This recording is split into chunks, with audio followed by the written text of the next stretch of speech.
Bom dia a todos, estamos novamente hoje, nesta sexta-feira excepcional, que nossos trabalhos a gente está conduzindo nas terças-feiras, mas hoje nós fizemos algo diferente, porque na próxima semana teremos um feriado, e na anterior a gente tinha todas aquelas atividades. E é muito prazer estar com todos vocês aqui, e hoje a Comprev traz, além de Ademir de Oliveira, doutor Alberto e doutor João, que vão trazer mensagens maravilhosas. As dúvidas vocês podem já ir sanando, não precisa guardar para o final. Quem estiver no chat e não tiver som, tudo bem, escreve ali, depois a gente retransmite a sua dúvida em tempo hábil. E o assunto é de extrema importância, e todos nós passamos por isso, quer o RH, quer os gestores do Instituto, e a gente fica tão alegre quando vê a participação, eu digo RH, tá, para já simplificar, a participação do RH e do jurídico do município e Câmara, que vocês não fazem ideia como a gente fica feliz com isso, essa integração entre esses dois entes, que na verdade é um só, e que devem caminhar juntos. Porque, às vezes, o gestor do Instituto pede um documento para o RH, e o RH fica de cara virada, né, porque é uma encheção de saco. Mas, perdão da palavra, né, mas é assim que, às vezes, a gente percebe umas condições. E aí, quando eles falam, mas é a Comprev que quer, não é eu. Aí parece que o negócio melhora ou piora, mas, enfim, não somos nós. A lei tem que ser cumprida. E, então, os documentos, eles têm que estar elencados já na análise para a concessão do benefício. E o Tribunal de Contas, como vocês têm percebido, o Tribunal de Contas está pegando no pé de muita gente. E não é falta de informação daqui para lá, né? Então, a gente tenta levar o recado. Quem escuta, se sai bem. Quem não escuta, vai ter algumas penalidades e ter que fazer novamente o documento e responder ao Tribunal de Contas. Mas a gente quer que tudo anda afinadinho, por isso que a gente está propondo esse trabalho durante já bastante tempo e agregando mais gestores, agregando mais pessoal dos RHs e prefeituras e câmaras para abrilhantar esse evento que a gente propõe. Da minha parte, estou muito feliz de ver todos vocês aqui e vamos passar à frente a palavra. Tenham todos uma linda manhã. Bom dia a todos e a todas, né? Me perdoem por não cumprimentar nominalmente cada um de vocês. Nossa atividade veio para sexta-feira, em vez de terça, nesta semana, porque semana passada nós tivemos aquela atividade de compensação previdenciária, semana que vem a gente tem o feriado, e esse mês de setembro tem uma série de eventos chegando aí, né? Tem evento lá do Rio Grande do Sul, tem o evento lá de Florianópolis, tem bastante coisa chegando, tem um treinamento aí que estamos articulando, o treinamento de taxa de administração e certificação de conselheiros, que é para esse mês ainda, estamos aí com dificuldade de encontrar espaço, inclusive devo sair um pouco mais cedo junto com o Deoclésio para ver se a gente ajusta alguns locais aí que estamos para poder conversar agora de manhã, mas que bom estar com todos vocês. Quem esteve no evento da semana passada, né, quem teve de compensação, a gente fez aquele convite e a gente vai estar chamando por aqui, neste horário, na sexta que vem, que é dia 10, a gente vai estar fazendo uma chamada para trocar ideias com quem chegou em casa e começou a trabalhar a compensação previdenciária realmente, que está aí tendo dúvidas, né? Uma das coisas que tem sido recorrente, né, é de que muita gente teve regime lá nos anos 90, no começo de 2000, e os regimes foram extintos, né? no período que os regimes foram extintos, tem responsabilidade previdenciária da mesma forma, e nesta situação, né, a dúvida, quem é que paga? Né? Quem é que paga? Quando se extingue o regime, tem lá a responsabilidade que fica para o município, né? O pagamento das aposentadorias já concedidas, a responsabilidade por aquelas aposentadorias que estariam prontas para serem concedidas, as pensões que vierem decorrentes desses benefícios, né? Essa responsabilidade é do município. Então, por tabela, também é de responsabilidade do município aqueles períodos de contribuição que vão ser encaminhados para outros entes, para o INSS ou para outro regime próprio. A compensação disso também é de responsabilidade do município. Tem muita gente com dificuldade de como é que se trabalha isso, né? Então, são coisas para poder discutir e que a gente vai tentar falar um pouco disso na semana que vem. Hoje vocês vão estar livres de mim falando o tempo todo, né? A gente tem aí o doutor Alberto, que começa com vocês, e depois o doutor João Paulo Cunha, que vai estar também discutindo com vocês um pouco mais sobre as exigências de benefício.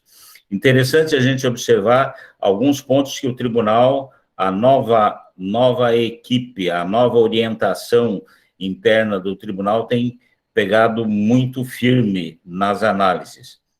As questões de incorporação, né, todo o arcabouço da incorporação, se tem lei, se a lei que deu autorização, a formalização do processo de incorporação, o tribunal está cobrando bem isso, né? Então, outra situação que tem cobrado, a questão, tem sexta parte, né? A sexta parte está prevista onde? Como é que se faz esse processo de sexta parte? O tribunal está começando a ser bem rigoroso nisso, todo mundo, boa parte de vocês tem recebido aí cobranças do tribunal para poder ajustar a apostila de proventos, para demonstrar de onde é que saíram aqueles valores, né? Então, são coisas que a gente precisamos estar discutindo aí nesse intervalo. Então, com vocês, a gente vai estar discutindo de imediato. O doutor Alberto começa falando com vocês e a gente volta daí no final. Quem quiser interromper e fazer seu questionamento, levante a mãozinha aí, né? Peça, cutuque lá pelo chat também, se for o caso, e vamos trabalhar, né? O seu Jairo fica aparecendo lá ali com a testa dele, dá reflexo para todo mundo. Seu Jairo, com a testa luminosa aí, vai dar reflexo aqui, né? Seja bem-vindo. Um bom dia para o senhor, seu Jairo. Então, vamos embora, tá? Muito obrigado, doutor Alberto, é contigo. Obrigado, doutor Ademir. Bom dia a todos. Vamos dar início aos trabalhos, excepcionalmente na sexta-feira, né, como o doutor Ademir e a doutora Regina já tinha colocado. Eu vou falar um pouco sobre a observância do manual de peças obrigatórias, né, que temos que encaminhar ao Tribunal de Contas. Situações do dia a dia, que, como o doutor Ademir já trouxe, o Tribunal de Contas, com a nova equipe, vem visitando a observância de algumas situações mais rigorosamente. Antes, nós tínhamos, vamos dizer assim, uma folga, né, com relação a essas questões, que o tribunal acabava que não solicitando, ou acabava que não se exigindo da forma como o manual traz. Então, vamos dar início aos trabalhos. Com relação à observância do manual de peças obrigatórias, eu sugiro aos gestores de previdência, né, os secretários de benefícios, que quando for o servidor solicitar o benefício previdenciário e encaminhar ofício ao Departamento de Recursos Humanos, que já vá observando o manual de peças. Então, chegou um benefício por incapacidade permanente, que no manual ainda consta como aposentadoria por invalidez. Então, antes de eu solicitar a documentação da pasta do servidor, então eu já observo o que esse manual exige de envio de documentos e solicito da forma como está ali, para que eu tenha, então, após a publicação do ato, dentro do prazo, né, que seja encaminhado de forma correta. Tá? Então, essa é uma sugestão. Então, o Manual de Peças Obrigatórias, a gente sabe que está na Resolução 88 de 2018. Né? Antes, nós tínhamos a Resolução 54 de 2016. Mas a Resolução de 88 de 2018 é o que está vigente e é o que estabelece, dentre outras questões, o de documentos de envio obrigatório ao Tribunal de Contas, bem como o prazo da efetivação das remessas, né? Então, nós sabemos que, após a concessão do ato, do benefício, nós temos um prazo para se encaminhar essa documentação. A resolução traz, mais para frente a gente vai falar do prazo, mas eu queria colocar aqui o artigo 6º da resolução. O artigo 6º diz que o responsável pela remessa responde civilmente, administrativamente e criminalmente pelas informações, os dados e os documentos enviados eletronicamente e, quando não estiverem de acordo com as normas do Tribunal de Contas, poderão ser recusados. Quando fala que poderão ser recusados, então primeiramente, o jurisdicionado, aquele que envia a documentação, pode responder civilmente, administrativamente e criminalmente. Também sabemos que algumas situações de remessas de documentos que não estão de acordo com o manual e, quando solicitado para se fazer a regularização, não atendida de forma correta, a equipe vai manifestar pelo não registro do benefício, né? E, muitas vezes, a aplicação de multa, nesse caso, por não cumprir, né, de forma correta o solicitado pelo Tribunal de Contas. Então, nós temos aí situações que pode recusar o registro desse benefício, ou também pode ter o registro, mas a aplicação de multa por não ter observado o envio de forma correta da documentação. Nós temos hoje aí da grande maioria, quando se tem feito essa aplicação de multa, de 30 alfermes, né? Então, é uma multa pesada. Então, o artigo 6º traz, então, a responsabilidade daquele que está encaminhando essa documentação.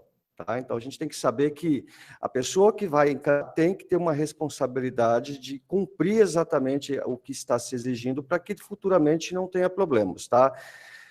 O artigo 59 traz a questão do prazo. Para efeitos de atendimento a prazo processual, Doutor Ademir, pode falar. Importante entender, né, de que a multa é pessoal. A multa é pessoal pelo não atendimento. Tem uma multa de 30 alfermes, a alferme está na faixa de R$40, pouco mais de 40. 30 alfermes dá R$1.200. Uma multa de R$1.200 no bolso pesa, viu? Precisa tomar cuidado. Cuidado com o prazo e cuidado com a remessa dos documentos conforme se pede. Uma outra situação que é interessante se observar, se nós não encaminharmos a documentação e acontecer do tribunal negar o registro, se o tribunal negar o registro, nós não podemos pagar um benefício com o registro negado. Nós vamos criar um problema com o aposentado, com o pensionista do outro lado, que quer receber. O que nós podemos pagar? Os benefícios já registrados e os benefícios que a gente concede e encaminha para registro. Nesse intervalo, já o benefício está em andamento, a tramitação dele em relação ao Tribunal de Contas. Na hora que o Tribunal de Contas nega o registro, significa de que ele foi desconsiderado, o benefício foi desconsiderado. Imagine toda a problemática que vem. Alguém que está recebendo aposentadoria ou pensão e, de repente, vai ter que parar de receber. Como é que se explica? E essa situação não é tão fácil de explicar. Não, mas era outro gestor que fez isso. Eu nem sei como aconteceu. Vai acabar sobrando para quem está na cadeira no momento esse de sabor. A multa vai sobrar para quem encaminhou para o responsável naquele momento, para quem assinou aquela aposentadoria, aquela pensão. E aí vem também a situação de no âmbito da gestão do Instituto, deixar bem claro, olha, quem é que é o responsável por encaminhar documentos para o Tribunal de Contas dos benefícios previdenciários? É fulano. Ah, se é esse fulano, é em cima desse fulano que a multa vai recair. Se eu, gestor, se eu, diretor-presidente, não assumo, não repasso essa responsabilidade de forma expressa, a responsabilidade fica toda minha. Eu vou acabar tendo que assumir essa multa. Então, olha, se a gente tiver um benefício que não foi registrado, ele tem que ser suspenso. Aí vem, se foi por erro operacional de quem concedeu o benefício, vai responder também que se cortei a aposentadoria da Ludenir, a Ludenir não vai ficar quietinha. Ela certamente vai querer promover alguma forma de retornar à sua aposentadoria. A gente tem visto aí, não é bastante coisa, mas a gente tem visto aposentadorias que o tribunal tem negado o registro e que continuam a receber. Se chegar no momento o tribunal vier a querer cobrar, olha, a aposentadoria da Ludenir foi cancelada, não foi registrada desde janeiro. E vocês pagaram ela o ano inteiro? Como é que pagaram? Vai ter que devolver esse dinheiro. É interessante tomar cuidado com isso também, né? Era para chamar a atenção nesse sentido, doutor Alberto. Pode continuar. Tranquilo, doutor. É isso mesmo. Essa questão da responsabilidade é o CPF, tá? De quem é o responsável pelo envio da documentação. E, como o doutor disse, essa multa não sai da taxa de administração, e sim do bolso do próprio jurisdicionado que encaminhou, ok? O artigo 59 da Resolução 88 traz o prazo. Então, para efeitos de atendimento a prazo processual, considera-se-á o dia e hora da remessa, observado o disposto no regimento interno do Tribunal de Contas. Então, se o dia do vencimento se der em feriado ou dia de não funcionamento do Tribunal de Contas, vai ser prorrogado para o primeiro dia útil subsequente. Isso é tranquilo.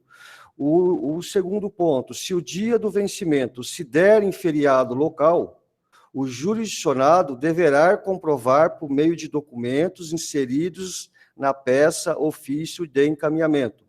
Então, temos casos que, muitas vezes, o meu prazo para encaminhar a documentação vai cair num dia em que é feriado local, aniversário da cidade. Então, nesta data, não vou conseguir encaminhar a documentação porque é feriado. No próximo dia, né, no dia útil, eu tenho que comprovar, quando da remessa dessa documentação, eu tenho que comprovar, através do ofício de encaminhamento, de que estou cumprindo nesta data porque existiu feriado local ali, porque o Tribunal de Contas vai tomar conhecimento, tá? Porque se isso não acontecer, ele não sabe que a cidade está com feriado local e pode aplicar a multa por intempestividade da remessa, ok? Vamos dar continuidade. Prazo para o envio das peças obrigatórias. Voltando a essa situação aqui do envio, o que tem acontecido? Quando vai se encaminhar a documentação de modo eletrônico, a equipe técnica, quando vai... Então, a gente sabe que quando envia, isso leva um tempo para a equipe técnica fazer a análise dessa documentação. Então, quando a equipe técnica vai fazer a análise da documentação e verifica que os documentos não foram encaminhados de forma correta, a equipe técnica está recusando o recebimento de modo eletrônico, recusa o recebimento desses documentos e notifica, né, o jurisdicionado dessa recusa e diz o porquê que está recusando.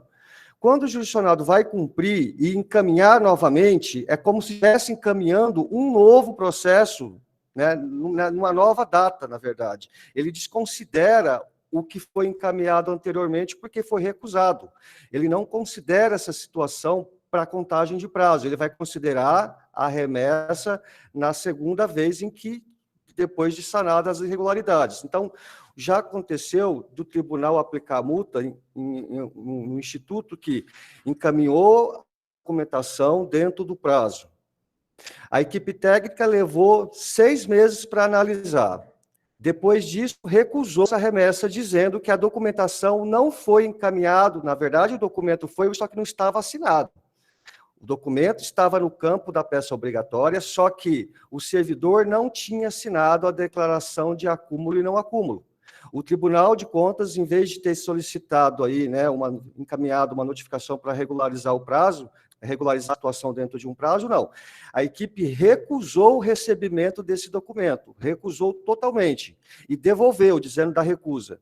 Quando o Instituto cumpriu, o servidor assinou a declaração e encaminhou novamente, obviamente que isso já tinha passado o prazo, porque eu tinha encaminhado no primeiro momento dentro do prazo, passou-se 6 meses para a equipe técnica fazer a análise da documentação e recusou isso, e o Instituto novamente regularizou e encaminhou.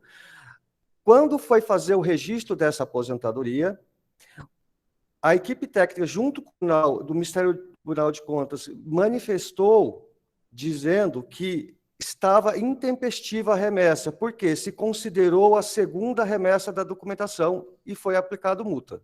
Tá? Então, inclusive, a gente está até com recurso nesse caso, não sabemos como que o relator do processo vai se posicionar, mas o tribunal tem considerado de que, com a negativa da remessa, com a recusa da remessa, por ausência de documentos ou irregularidades nessa documentação, não é considerado o prazo da primeira remessa, e sim da segunda, quando regularizado.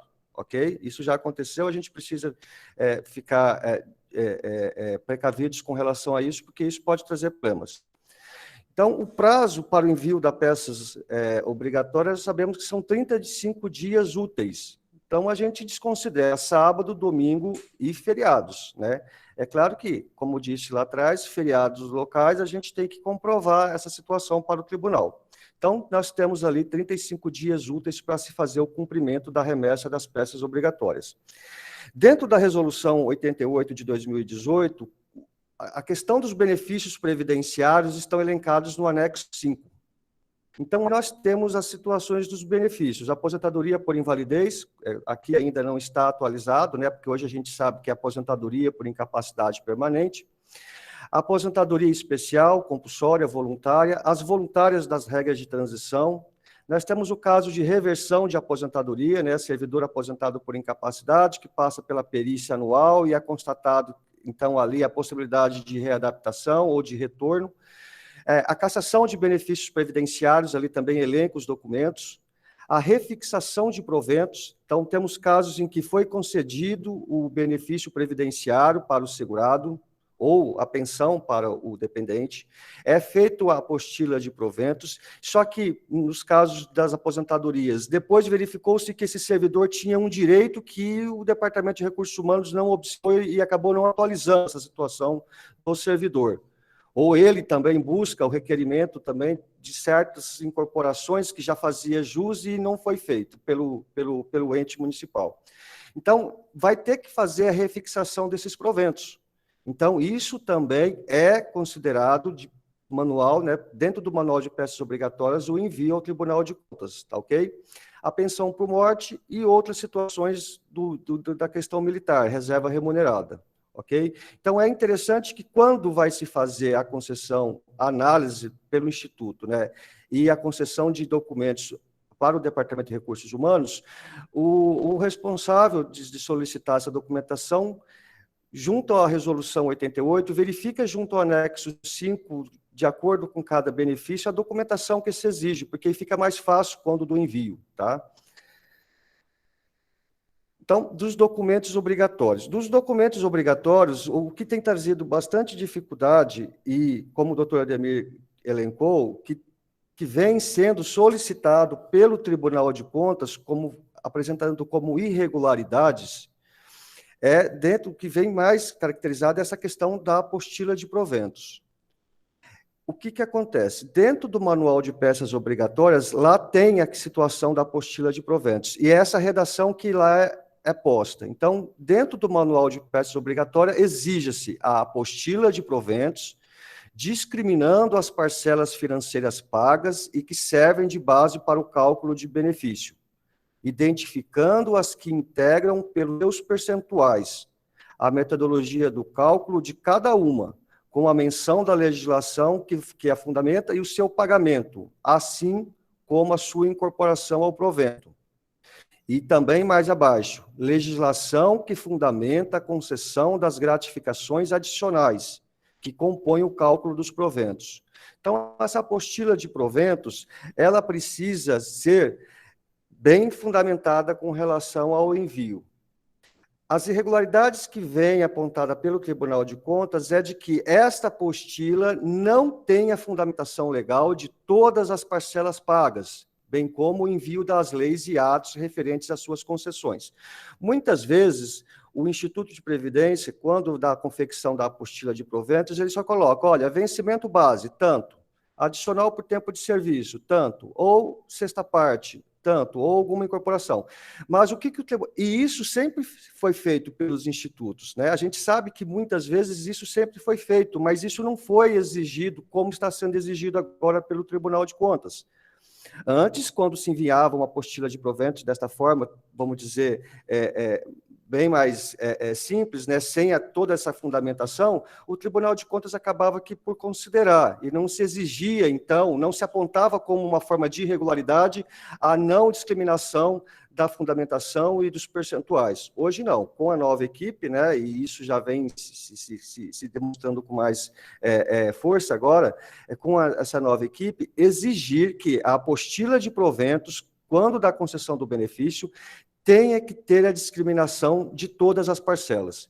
Então, eu coloquei aqui um modelo apontando, então, o vencimento base. Eu tenho que dizer que esse vencimento base está na lei tal, né, muitas vezes aqui, nesse caso, o plano de cargo e carreira, e apontar o valor disso.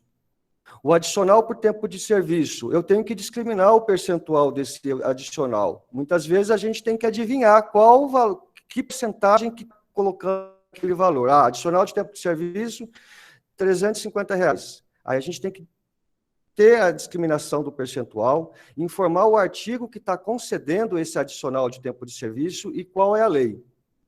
E isso essa legislação vai acompanhada também do processo. Pois não, doutor, pode ir. A questão do adicional de tempo de serviço. É interessante se observar, né? A maioria dos nossos estatutos, lá em 91, 92, na época dos estatutos, como a gente tinha muita gente que já estava na prefeitura sobre outros vínculos e não estatutários, e o município vem o estatuto e considera-se para efeito de adicional de tempo de serviço todo o tempo prestado ao município. Tudo bem, está na lei. A gente tem que identificar de que é aquele artigo ali que dá suporte para alguém que está trabalhando desde 85, está recebendo X de adicional de tempo de serviço. As situações dos cargos acumuláveis. Alguém que já tinha um cargo lá, assumiu lá em 90 e já vende, chegou em 2000, fez outro concurso. O adicional de tempo de serviço dele começa do zero. Começa do zero. Eu não posso, a todo tempo prestado à prefeitura, mas o tempo que já foi usado para um cargo, eu não posso considerar para o outro cargo também. É preciso que se tome cuidado. Essas coisas vão passando desapercebido e a gente tem a preocupação do tribunal começar a mandar gente que recebeu o adicional de tempo de serviço referente a 20 anos e, na verdade, naquele cargo só tinha 10. O resto já estava sendo usado o tempo para outro cargo. Então, o tempo que eu usei para o cargo 1, eu não posso usar para o cargo 2. Precisa dar uma olhada direitinho, que o estatuto não deve fazer essa previsão também. O que aconteceu lá atrás é que os estatutos quiseram albergar todo o pessoal que já estava na prefeitura como contratado, como comissionado, como qualquer outro vínculo ali. Isso foi aproveitado no primeiro concurso. Quando fez um segundo concurso, não vai levar. Diferente de quem, olha, eu tinha um cargo administrativo, já estava com 15 anos nele, fiz um concurso para magistério. Olha, não houve interrupção eu estou trazendo aquele tempo que eu já tinha de município e emendei agora com... Essa é uma situação. Ah, mas mesmo assim, não, eu era administrativo e fiz concurso para 2 cargos de 20 de magistério. Eu não vou levar esses 15 anos anteriores para os 2 cargos, eu só posso levar para um. É preciso tomar cuidado nisso, que a gente tem visto por aí gente contando todo o tempo indistintamente, tempo contado 2 vezes. Contou em dobro, pode sobrar responsabilidade. É preciso que RH tome cuidado com isso, que de repente vai estar fazendo, porque sempre foi feito assim, mas é você que está assinando naquele momento, pode sobrar responsabilidade e vai sobrar para quem fez o ato naquele momento. Cobrar do seu jurídico de que fundamente realmente a concessão dos adicionais, quando principalmente nessa situação de mudança de cargo, que pelo menos o jurídico vai avaliar, olha, realmente se enquadra e vai te dar um parecer favorável ou recomendando que não se faça, para evitar ter problema. Nós estamos falando aqui de problema de caráter pessoal mesmo, de estar botando a mão no bolso para poder devolver dinheiro. Tranquilo, doutor. Essa situação também precisa ser vista. Com relação à apostila de proventos, de forma discriminada, elencando, né, de forma discriminada, as parcelas que compõem a remuneração do cargo efetivo, então nós temos que apontar também o percentual do adicional de tempo de serviço ou outra incorporação que foi dado ao servidor. O que nós observamos aqui? Que a equipe técnica do Tribunal de Contas não está somente aceitando a apostila de proventos com a indicação dessas parcelas, não. Primeiro, quer que a indicação seja de forma discriminada, elencando os artigos e as legislações que concederam ali para o servidor cada parcela que compõe a sua remuneração do cargo efetivo.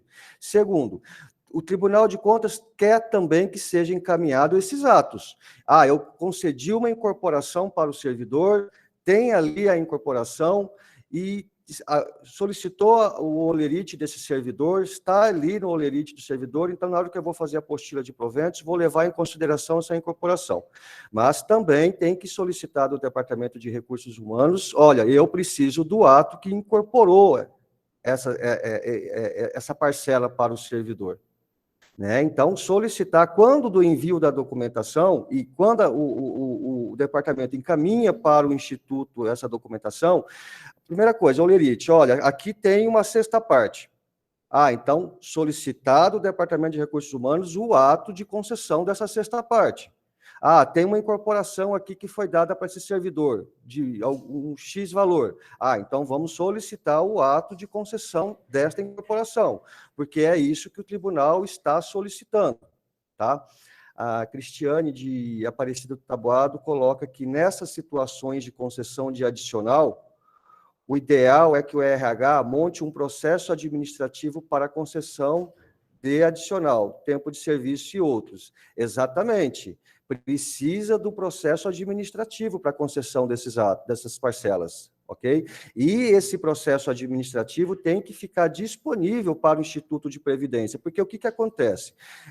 O Tribunal de Contas, quando vai fazer a análise desse benefício para fazer registro, está exigindo, olha, aqui você colocou na apostila de proventos, de acordo com a remuneração do cargo efetivo do servidor, um adicional, uma incorporação.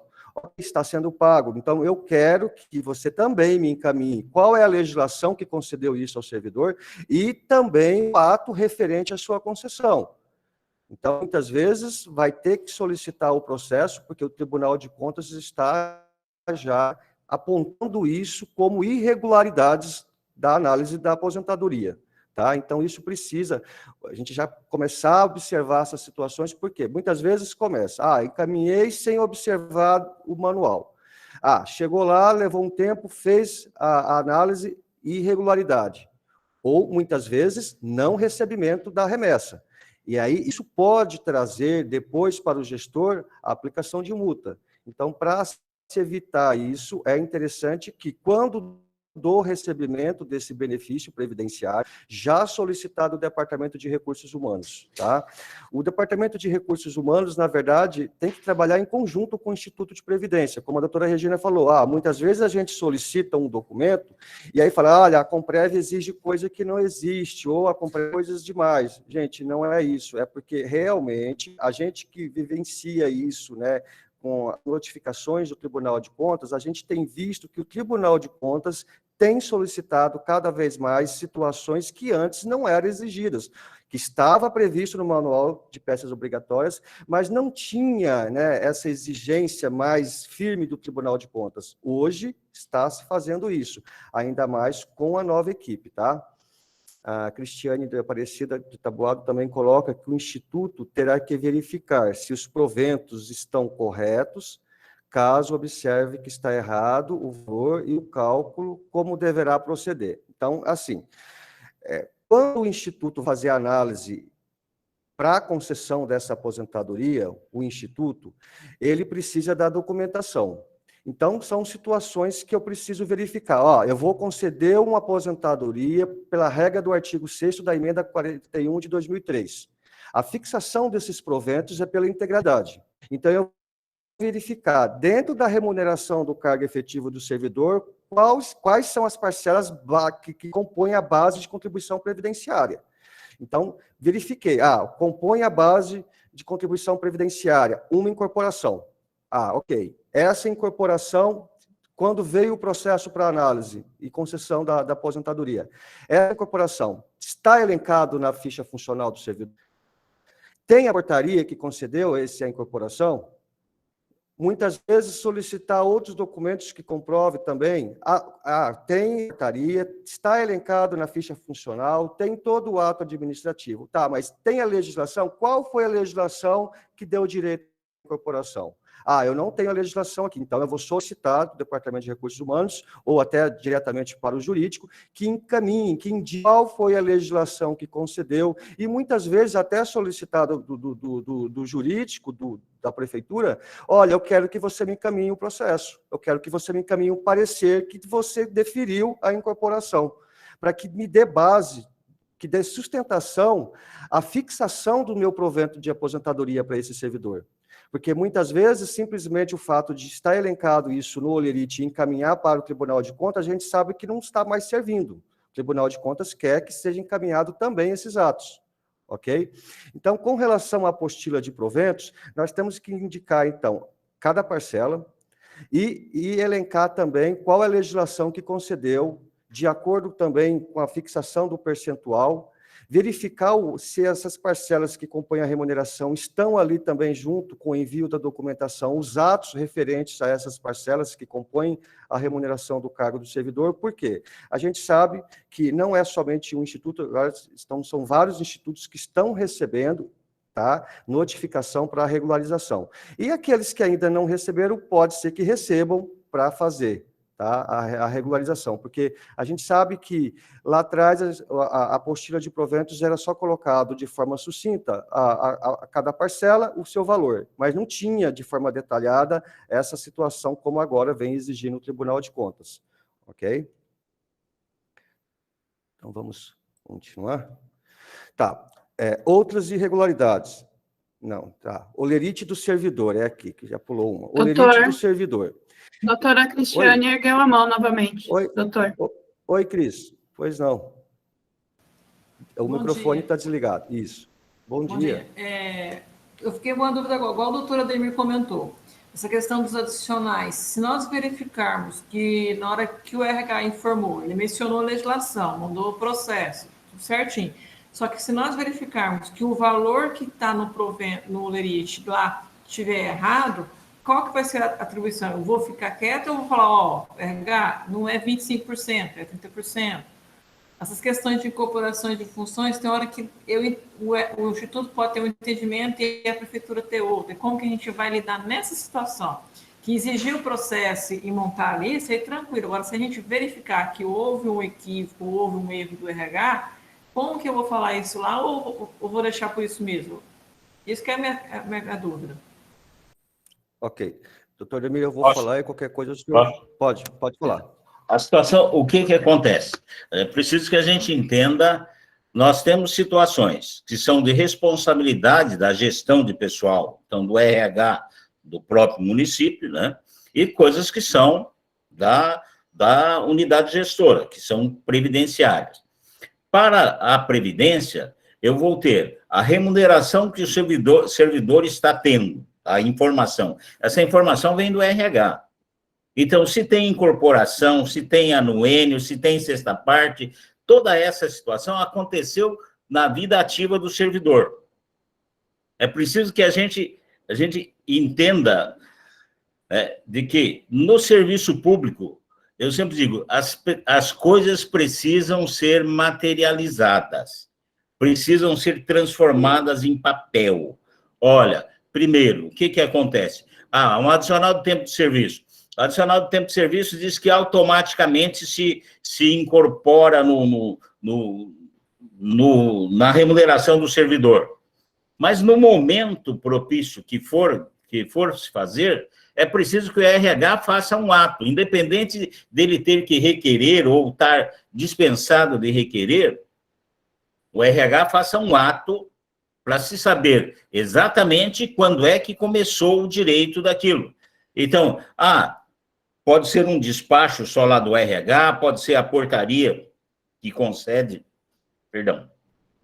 a portaria que concede aquele adicional, que pode ser até, tem algumas situações de que os avanços de carreira que são feitos de forma grupal. Olha, promover da classe A para a classe B os seguintes servidores, e lá vem todo mundo. Então, essa situação precisa ficar documentada.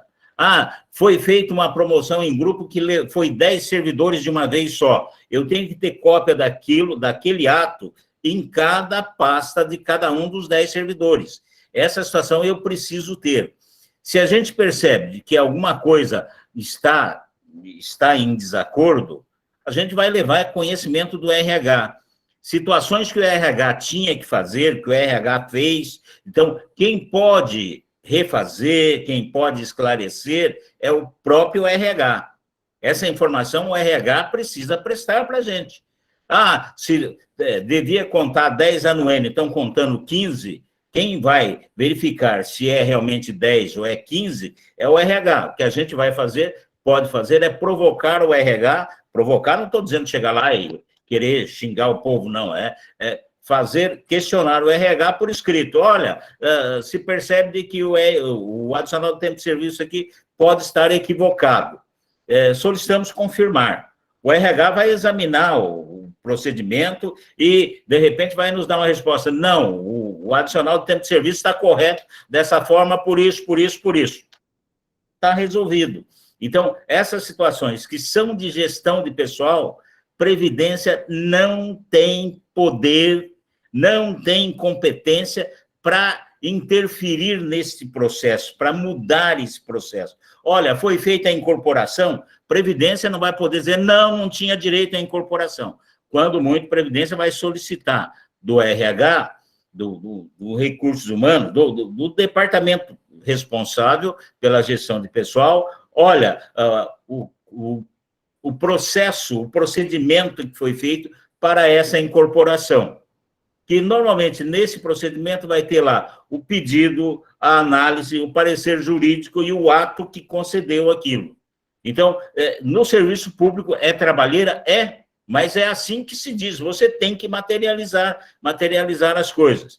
Então, se o RH não fez o processo de incorporação, não, tem direito à incorporação, começou a pagar, o RH vai acabar tendo que fazer esse ato. Essa situação que, no passado, hoje, está discutindo a incorporação que é lá de 98. E daí? Era com base na lei lá de 98. Então, o RH não tem mais nada, queimou o arquivo. O RH vai ter que reconstituir isso para a gente ter... Previdência não tem como resolver isso. Esse é um ato administrativo do servidor em atividade. Né? Não tem como resolver. Mas precisa que cutuque, que repasse para quem é o responsável, que vai ter que resolver. Mas eu não estava aqui, nem sei quem era do RH. Ninguém está discutindo. No serviço público você tem continuidade. É o RH. O RH é responsável agora, como era responsável em 90, como era responsável em 70, como era responsável em 80, é o RH. Não importa quem está na cadeira. É ali que a responsabilidade da gestão de pessoal é ali. Né? Se foi outro que fez, foi outro prefeito que fez, não importa, tem que ter documento. Se não tem documento, quem vai ter que reconstituir é o RH que está hoje. Né? Ou que vai ter que negar também é o RH que está ali hoje. Né? E está sujeito à responsabilidade se essas coisas não acontecem. Tá bom? Ok. Fala, Luciana.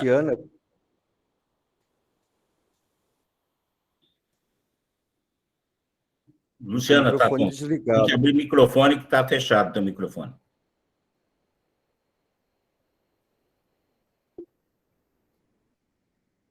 Então, manda por escrito. Não consegue, manda por escrito.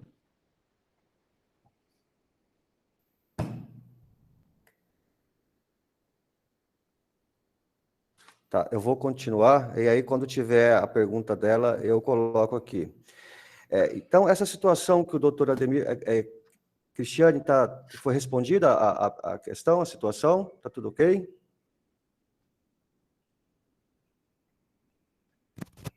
Bom, então vamos continuar. A questão, então, muitas vezes, quando dá solicitação da documentação, né, ao Departamento de Recursos Humanos, esse holerite muitas vezes vem sem essas informações. Então, o que nós sugerimos? Que solicite do departamento, então, uma declaração para que coloque nessa declaração, e muitas vezes tem instituto que acaba fazendo desta forma, dizendo, olha, o servidor tal, lotado tal, matrícula tal, a composição da sua remuneração do cargo efetivo é da seguinte forma, e acaba colocando vencimento base de acordo com o artigo tal, da lei tal, adicional de tempo de serviço de acordo e assim outras parcelas que compõem a remuneração. O Departamento de Recursos Humanos, como disse o doutor Ademir, tem que ter essas informações na ficha funcional do servidor.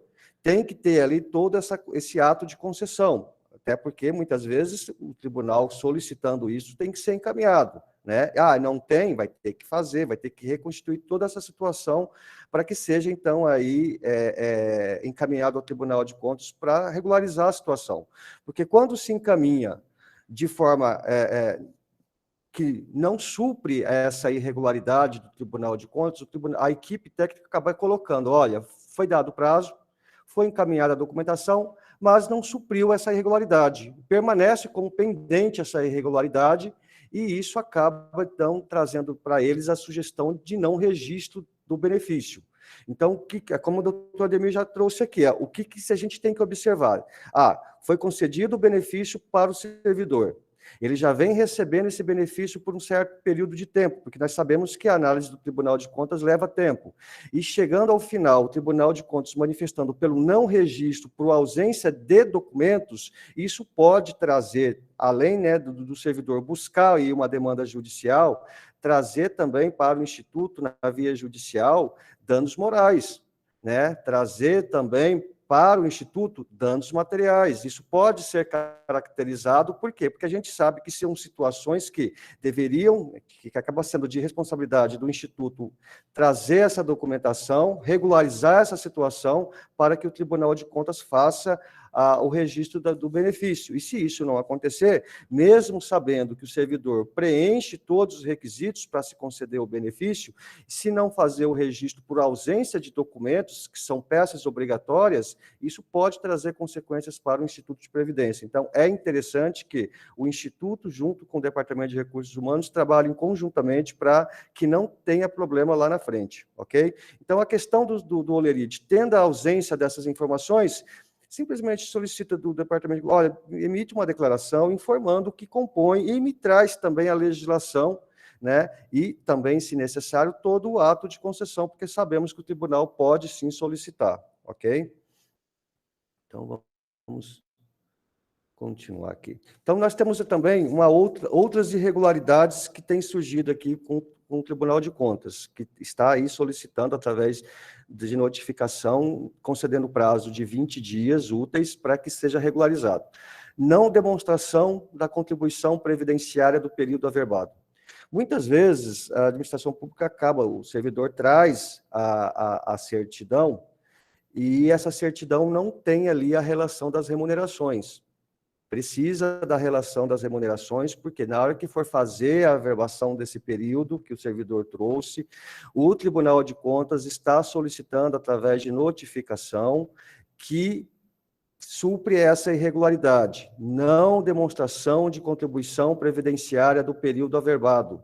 Então, isso precisa, né, ser, junto com o processo, trazido isso para que demonstre que o período que a administração pública, fez o ato de averbação, está ali, é o período de 2000 a 2005, está ali aquele período que foi feita a averbação, está o período das relações das remunerações. Então, o INSS acabou emitindo uma CTC que não veio a relação das remunerações. Precisa pedir revisão. Essa relação das remunerações precisa estar acompanhada dessa certidão para que a averbação junto ao município, né, desse servidor precisa também ser demonstrado e encaminhado para o Tribunal de Contas, ok? A Luciana diz o seguinte, sobre a incorporação, recebemos 2 notificações do Tribunal de Contas de servidoras que se aposentaram com incorporações, mas referente ao período de 97 a 2003. Não foi registrado, pois parte do período ocorreu após alterações da emenda 20. E o RH estava seguindo o Estatuto de 91. Teremos que retirar esse valor da incorporação para que não seja realizado o registro? Todemir, o senhor quer fazer a fala ou eu posso depois, senhor? Não, deixa eu falar. Helena, tem alguma coisa de que é preciso que a gente entenda, e que muitas vezes também o Tribunal de Contas cobra algumas coisas que extrapolam. A gente precisa ver cada caso e para poder tentar resolver isso. A situação das incorporações. Tem muita gente que diz, olha, desde 99 que não pode, 98 que não pode mais ter incorporação. A situação não é assim, tanto que a emenda 103 agora vem e realmente proíbe a incorporação. Então, se a emenda 103 agora está vindo proibindo incorporação, se ela já tivesse proibida na Constituição desde 98, não precisaria agora proibir de novo, né? Uma situação lógica. O que aconteceu? Lá em 98, não é nem a emenda 20, seria a emenda 19, que é a emenda da reforma administrativa. Então, recomendava a suspensão. Aqueles municípios onde a lei orgânica, o estatuto ainda tinha previsão de incorporação e não foram atualizados, essa incorporação eu entendo que é válida. Essa incorporação é válida.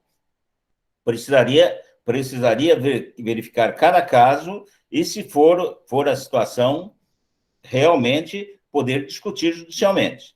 Essa situação a gente tem visto, com a gente ainda não aconteceu, mas a gente tem conversado com outros colegas que têm enfrentado essa situação, que o tribunal está entendendo que desde a emenda 19, e por consequente logo em seguida a emenda 20, a gente não poderia mais ter incorporação, ignorando de que essa situação precisa ser alterada na lei local.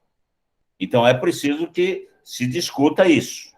É preciso que essa situação se discuta. Quando muito, vai suspender o valor da incorporação, vai deixar isso em apenso, mas cabe ao interessado, ao servidor, à servidora, discutir judicialmente isso.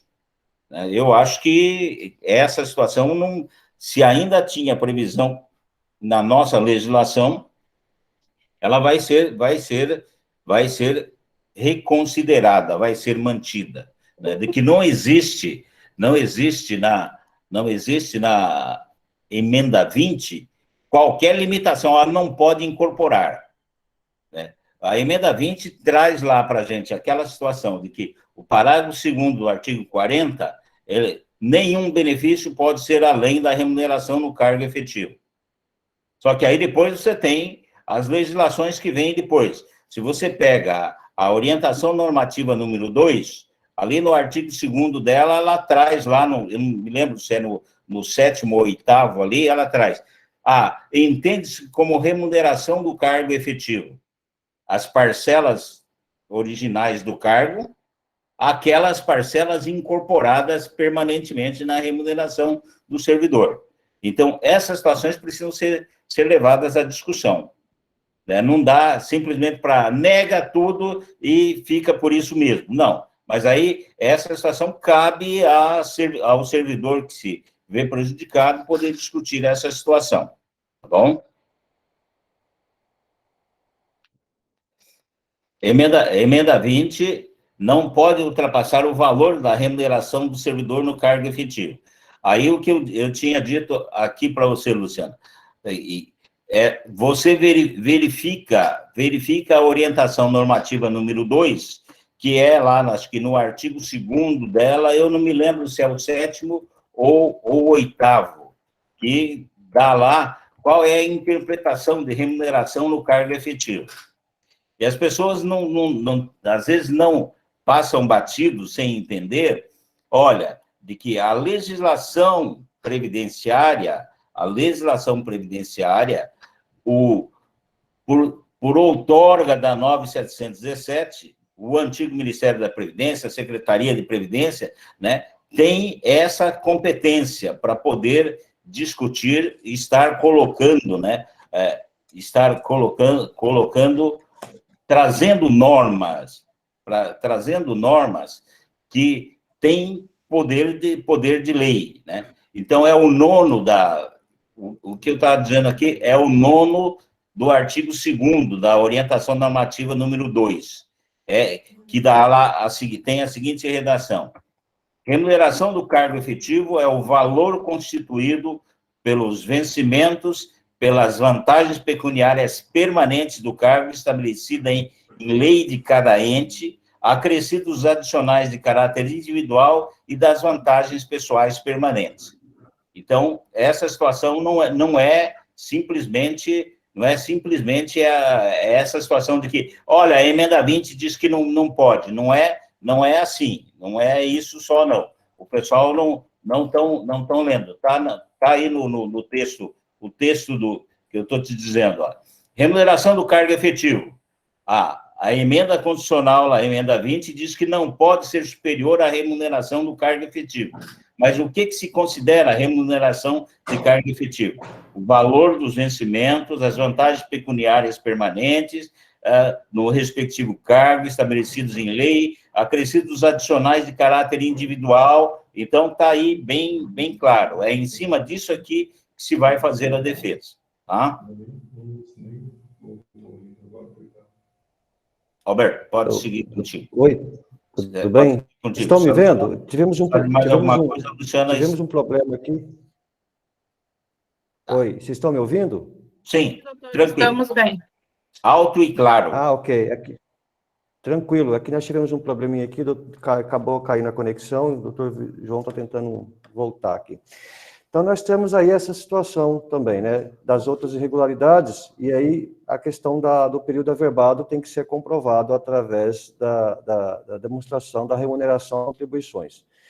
Outra irregularidade também que tem aparecido, o Tribunal de Contas tem feito a notificação, é cópia legível da publicação do ato de concessão do benefício previdenciário. Muitas vezes, quando vai encaminhar a publicação desse ato, ela não está de forma legível, não está ali. Muitas vezes é feito no diário, alguns institutos acabam que não fazendo, não tem, né? O município não tem o diário oficial lá, então acaba fazendo por convênios com outros jornais locais, e muitas vezes essa publicação não sai de forma legível. Então, o Tribunal de Contas tem exigido que seja encaminhado a cópia da publicação do ato de forma legível. Outra questão também, a ausência da declaração atual, assinada pelo servidor, de não acúmulo ou de acumulação de proventos e aposentadoria pagos pelos cofres públicos ou pelo sistema de previdência pública, havendo cargo acumulável, permitido pela Constituição, mencioná-lo, fazendo referência ao número da matrícula desse segundo cargo. O que acontece? Muitas vezes, tem a declaração do servidor, mas não é aquela declaração atual. É aquela declaração que já foi feita lá atrás, por alguma situação que fez a realização de cada servidor, né, a atualização de dados de cada servidor. Então, tem uma declaração que não é atual. Essa declaração precisa ser atualizada quando do envio da documentação.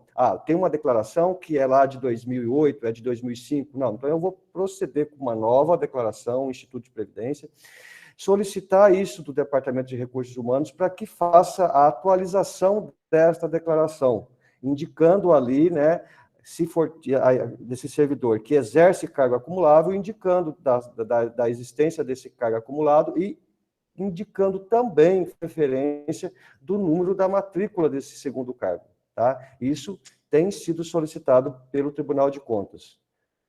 Tá? Então, isso precisa ser também visto. Outra situação que muitas vezes, isso foi lá de trás, mas quando o Tribunal de Contas vai se fazer análise agora, que a gente sabe que essa análise leva um pouco mais de tempo pelo Tribunal de Contas, pela demanda, é claro, até porque essa análise e registro é feito, né, de todo o Estado. Então, existem situações em que foi concedido a aposentadoria ao servidor, levando em consideração períodos desse contrato temporário, antes da vigência da emenda 41, então aqui, ó, ingresso no serviço público, encargo em comissão, antes da vigência da emenda 41, vínculo precário. Pode ser cargo em comissão, pode ser contrato temporário. Isso é um vínculo precário com a administração pública. Só que aí esse servidor, com esses sucessivos contratos temporários ou aquela situação do cargo comissionado, posteriormente ele vem, após a vigência da emenda 41, fazer o concurso, foi nomeado e tomou posse. Então, o que precisa verificar? Olha, quando vai se fazer a análise e a fixação dos proventos, eu não posso levar em consideração, para a aplicação das regras, a data mais remota com relação a cargo comissionado ou contrato temporário. Muitas vezes, esse servidor ingressou em 2000 através de um contrato temporário, foi novamente o contrato de 2001, 2002, 2003. Em 2004, teve o concurso, ele prestou, foi nomeado e tomou posse. Se for levar em consideração que desde 2000 a 2004 não existiu janela, não teve rompimento de vínculo desse servidor com a administração pública. Então, tem casos em que, vamos levar em consideração a data mais remota para fixar a aposentadoria desse servidor. O início do contrato temporário.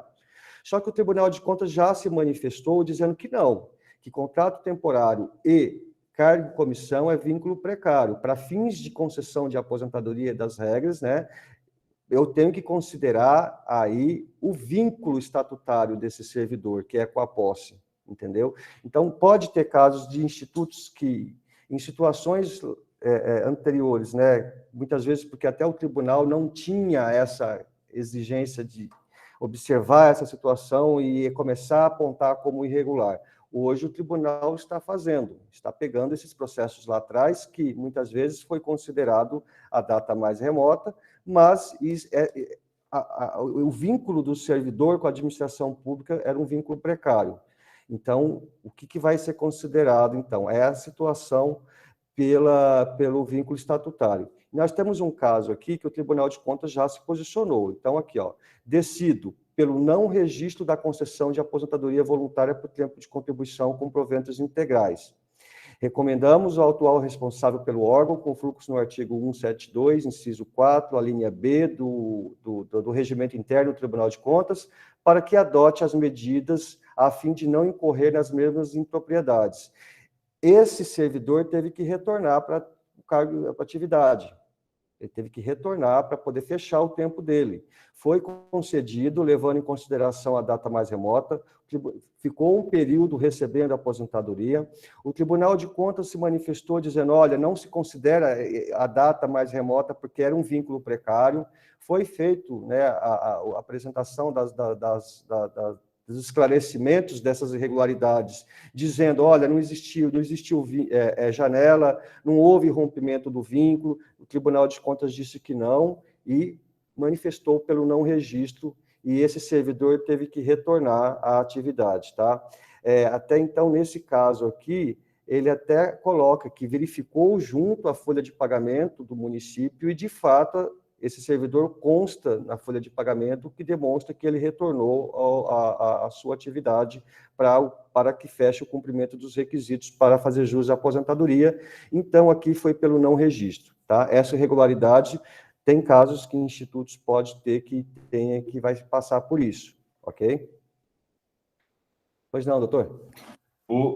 Só para não passar esquecido, essa situação que o doutor Alberto acaba de demonstrar é a situação, gente, de que quando é que eu considero a data de início no serviço público para efeito de enquadramento de regras específicas de aposentadoria. Olha, para o artigo 3º da emenda 47, para quem ainda não antes da 103, né, e para quem ainda não mexeu na legislação, eu precisava ter tomado posse no serviço público até 98. Para o artigo 6º, eu precisava ter tomado posse até 31 de dezembro de 2003. Então, é interessante observar, esse marco inicial é de cargo público. É preciso que eu tenha tomado posse num cargo público. Então, não tem a situação de que, olha, se nesse período eu era comissionado ou já era contratado, e lá em 2000 eu já era, venho desde 95 que eu já era comissionado no município, mas só fiz concurso em 2000, olha, para efeito da regra do artigo 47, não me enquadro, porque eu me tornei efetivo em 2000. O tempo anterior vai me contar como tempo de serviço público, vai contar como tempo para efeito de aposentadoria, ele não conta como marco inicial. Para sair pelas regras da emenda 47, eu tinha que ter tomado posse até 15 de dezembro de 98. Tá? Então, é isso que precisa ficar bem claro. Da mesma forma, o artigo 6º, para mim sair pelas regras do artigo 6º, eu tinha que ter tomado posse até 31 de dezembro de 2003. Tomado posse e entrado em atividade.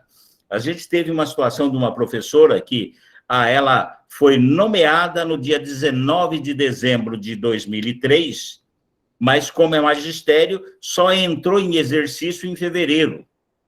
Então, ela foi nomeada antes da entrada em vigência da emenda, mas tomou posse depois. Então, ela não se enquadra para efeito do artigo 6º. Isso, nesse caso específico, dessa professora, dava uma diferença de uma remuneração de mais de R$ 4.500 para uma aposentadoria de R$ 2.800. Então, o tempo de serviço público, você vai contar ele todo, não importa até se for descontínuo. Agora, o tempo para enquadramento nas regras que exigem marco inicial, principalmente, olha, do artigo 3º da emenda 47 e do artigo 6º, é tempo de cargo. Se considerar, a gente teve um momento que conosco também acabou acontecendo, a gente está considerando todo o tempo, inclusive contrato, cargo comissionado, etc., mas o tribunal realmente está certo, não é estar investido. A investidura só se dá em cargo. Contrato não é investidura. Cargo comissionado não é investidura. Seria realmente cargo efetivo até aquelas datas, tá? Ok. Então, vamos dar continuidade a essa situação. Então, pode ter, né, em casos em que o Instituto, com essa nova situação, vai receber a notificação para regularizar. Outra situação que a gente precisa observar é com relação à aposentadoria especial.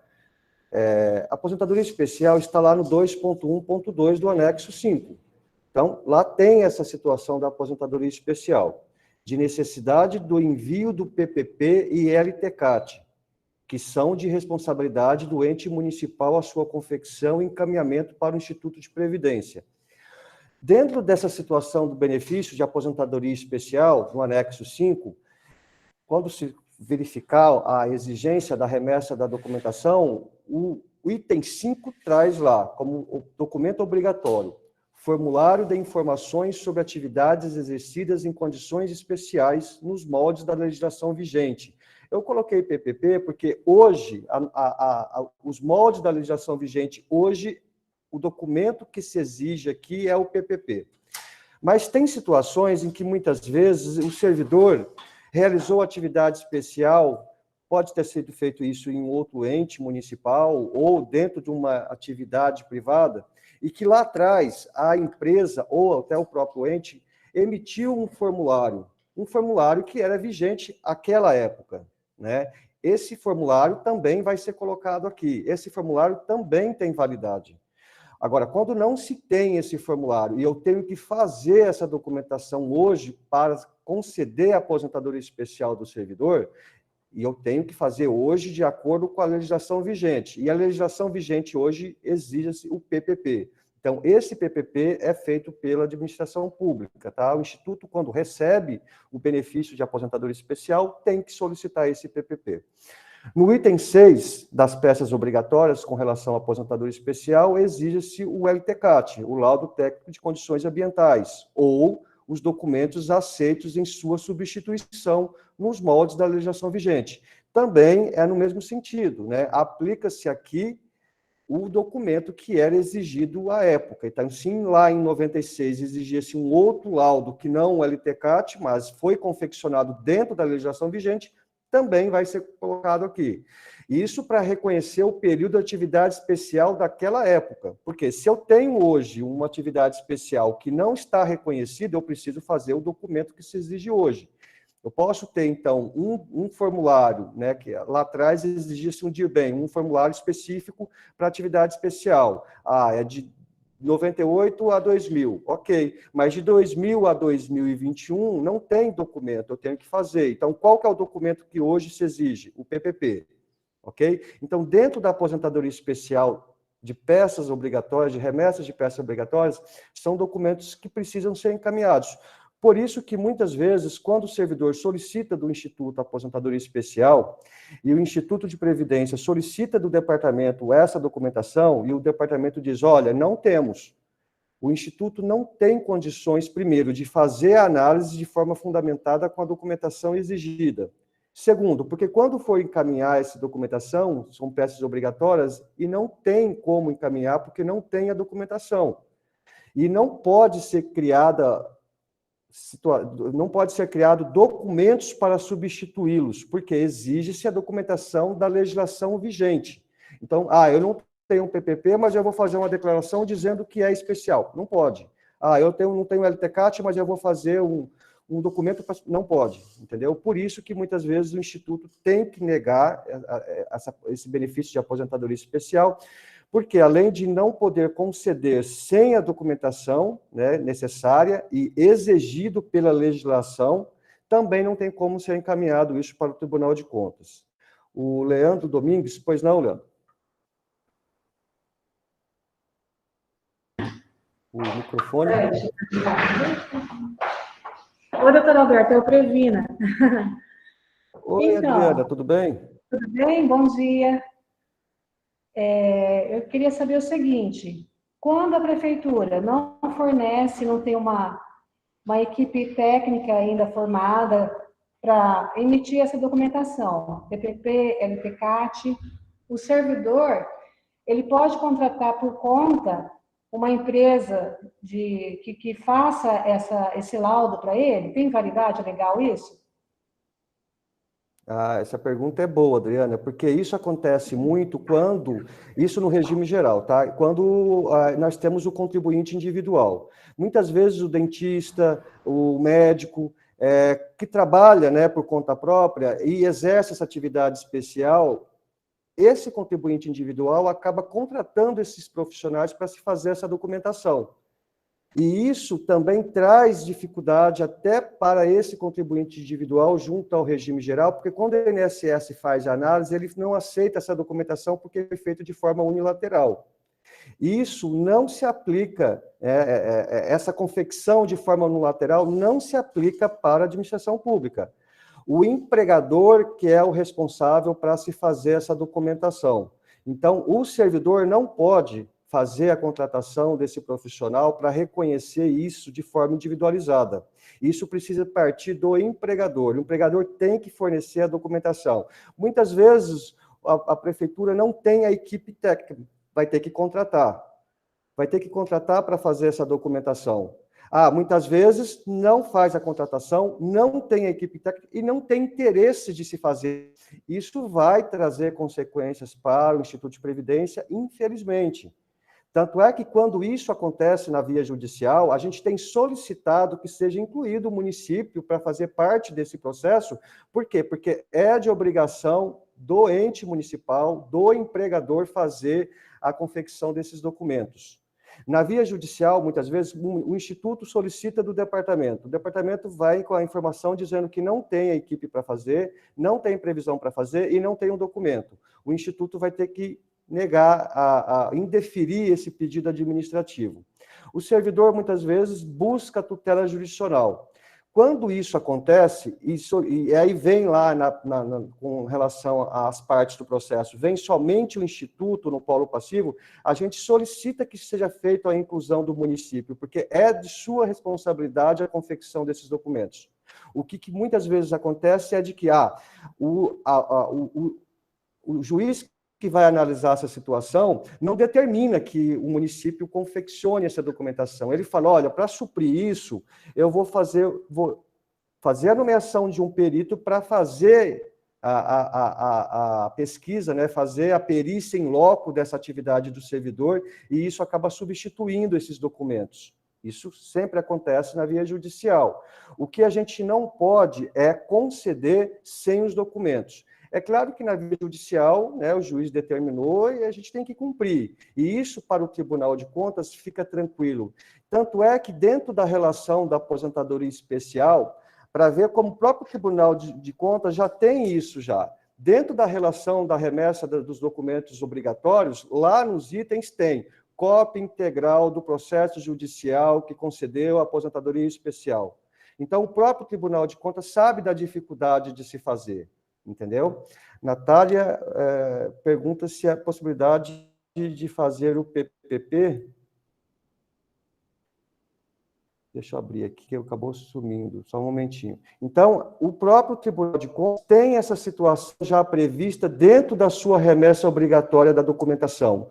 Olha, muitas vezes não consegue se fazer isso de forma administrativa. Então, o servidor busca o judiciário, e o judiciário acaba aqui dizendo, olha, não vou solicitar essa documentação, apesar de responsabilidade do ente municipal, mas vou nomear um perito para se fazer ali a constatação.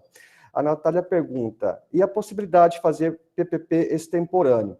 Então, é assim, a situação é de que, quando se tem hoje o servidor que tomou posse no serviço público, em 2098, mas ele permanece na administração pública. E lá atrás não foi feito esses formulários de acordo com a legislação que era vigente à época. Hoje, a legislação exige o PPP. O PPP vai trazer de todo o período. O PPP, que vai ser confeccionado, porque é um documento que se exige hoje, vai trazer desde a data de ingresso desse servidor até hoje. Aí a Natália pergunta se existe uma possibilidade do INSS de fazer uma declaração de disponibilidade quanto não teve PPP à época. Não, gente, é assim. Se não tem a documentação do PPP, o PPP se exige hoje, mas se não tem a documentação dos formulários exigidos à época, se hoje quem vai emitir essa documentação, o servidor, por exemplo, no caso, que está ali em atividade, o ente municipal vai ter que fazer o PPP hoje, porque é o documento que se exige. Eu tenho uma situação de que exerceu uma atividade numa empresa privada e não emitiu o PPP. Esse servidor tem que solicitar nesta empresa privada o PPP. Entendeu? Então, assim, o que nós temos que observar? Independentemente do período, se hoje exige o PPP vai abarcar todo o período desse servidor. Se era uma exigência de de um documento que era lá de trás e não foi feito, hoje vai ser feito o PPP. E se não tem que solicitar do responsável, seja da empresa privada, seja de um outro ente municipal, tá? Com relação, porque muitas vezes, até para o INSS fazer o reconhecimento de atividade especial, precisa encaminhar o PPP.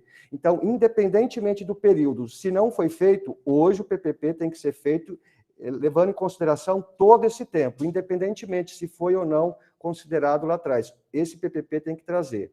Tá? Então, se é do servidor do ente municipal, reconhece esse período. Se é de uma empresa privada, ele tem que solicitar dessa empresa privada o PPP. Se é de um outro ente municipal na qual mantinha vínculo, tem que solicitar de lá. São períodos lá de trás. O PPP hoje substitui, mas precisa fazer esse documento para comprovar essa atividade. Ok? Vamos dar continuidade.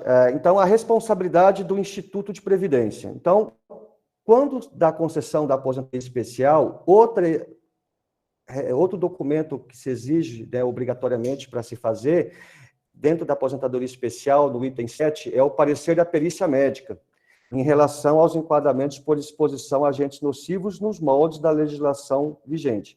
Então, quando o servidor solicita a aposentadoria especial, existe a confecção do PPP, existe a LTCAT, veio toda essa documentação correta para o Instituto de Previdência, vai ter que se fazer uma perícia judicial para poder esse perito dizer que esse servidor se enquadra às exposições dos agentes nocivos. Tá? Ele precisa colocar isso dentro do parecer. Então, nós temos aí o LTCAT, o PPP, para comprovar que essa atividade especial, e eu tenho que passar a submeter esse servidor também a essa perícia médica, para que esse perito verifique se, de fato, preencheu todas essas situações de exposição a agentes nocivos. Então, isso é de responsabilidade do Instituto de Previdência. Ok? Bom, aposentadoria especial do servidor portador de deficiência. Não tem esse benefício previdenciário dentro da remessa das peças obrigatórias, específico para portador de deficiência, não tem. E muitas vezes, aí o Instituto... Mas como que nós vamos fazer? Isso é feito dentro da aposentadoria especial. Eu vou suprir essa situação dentro da aposentadoria especial, que são aqueles dos agentes nocivos e insalubres. Nós temos a aposentadoria especial do portador de deficiência e também dos agentes nocivos e insalubres. Dentro da remessa das peças obrigatórias, somente tem a aposentadoria especial dos agentes nocivos e insalubres. Mas quando se faz a concessão de uma aposentadoria especial portador de deficiência e da remessa dessa documentação para o Tribunal de Contas, eu vou utilizar esse campo da aposentadoria especial dos agentes nocivos e insalubres. Inclusive, eu coloquei aqui alguns julgados do tribunal, né, com relação a essa situação, para o registro da aposentadoria. Então, nós temos aqui, ó, concessão de aposentadoria especial, serviço de previdência dos servidores municipais de Maracaju, em junho de 2021, e verificando o teor da situação, a gente observou que essa aposentadoria especial é de portador de deficiência, porque está lá com a lei complementar, né, que a gente fala da Federal 142, então, é da aposentadoria portador de deficiência, só que o tribunal considera somente como aposentadoria especial, tá? Não tem um campo específico para aposentadoria especial portador de deficiência, não. Aplica-se aí esse campo da aposentadoria especial. Uma outra situação aqui também é o proventos integrais, cumprimento dos requisitos legais, registro, ato de pessoal. Aposentadoria voluntária por tempo especial, portador de deficiência no respectivo cargo, cumprimento das normas regimentais e legais, tá? Então, isso, dentro do Tribunal de Contas, é feito a remessa naquela questão da aplicação dos benefícios da aposentadoria especial. Natália, pois não? Oi, doutora. É que agora eu consegui entrar pelo celular aqui, eu estava sem o microfone. Posso voltar no assunto da aposentadoria especial quanto ao LTCAT e o PPP? Sim, claro. É porque a gente tem tido esse problema aqui com relação aos dentistas. E a prefeitura, na época, não tinha, né, PPP e nem LTCAT, acreditamos nós. Eles ainda vão dar uma resposta formal sobre isso, tudo. Mas, nesse caso, eu andei pesquisando para encontrar alternativas, né, para suprir a ausência dessa documentação, no caso de não prejudicar o servidor. Nossa preocupação é porque se essas pessoas têm direito, né, A gente teria que ir atrás da melhor alternativa para não prejudicar essas pessoas. E aí eu encontrei algumas pesquisas sobre a possibilidade de elaborar um LTCAT extemporâneo, que é o LTCAT que não foi elaborado na época que ele fazia referência. Então, ele foi elaborado depois. Isso não é irregular, pelo que eu entendi pelas minhas pesquisas, e eu gostaria dos esclarecimentos. Aí a gente encontrou aqui uma instrução normativa na época, instrução 77, que fala no artigo 261 que é possível fazer a elaboração desse LTCAT extemporâneo, porque fazendo o LTCAT extemporâneo, você consegue elaborar o PPP baseado nele, entendeu? Agora, sem o LTCAT não dá para fazer o PPP. O PPP pode ser feito a qualquer tempo, mesmo que não seja no ano, pode ser feito de anos anteriores, entendeu? Então, entendi. A questão era conseguir fazer esse LTCAT extemporâneo. E aí existe essa possibilidade. E aí, junto com o LTCAT, deve haver uma declaração de extemporaneidade, explicando, né, o que está escrito nesse LTCAT, por que ele é extemporâneo e que não houve mudança nas condições de trabalho da época até hoje. E tem que abranger todo o período, né, que é considerado especial, assim. E principalmente são 4 requisitos para que não pode ter havido mudança, que é mudança de layout, ou mudança de máquinas ou equipamentos no local de trabalho, ou adoção ou alteração de tecnologia de proteção coletiva, né, os EPIs, ou alteração no alcance dos níveis de ação, de acordo com a nota NRR9. Esse quarto aí é pouco usado, acho que é para casos de ruídos e tal. Mas, resumindo, não havendo alterações no layout, nas máquinas, nos EPIs, é possível suprir a ausência dessa documentação que não foi feita na época para não prejudicar o servidor, entendeu? E aí eu queria saber o que o senhor acha disso, se o senhor entende que isso é correto ou não, porque assim, o Tribunal de Contas não fala muito, né? Eles falam que é necessário enviar... Tribunal de Contas... Isso. Exato. Não, entendi, Natália. Essa situação é possível, sim, e eu vou passar a palavra para o Dr. João, porque esse é um assunto, é o próximo assunto que o Dr. João vai trazer com relação a essas questões do LTCAT e o PPP, tá? É possível e ele vai trazer essa situação para nós.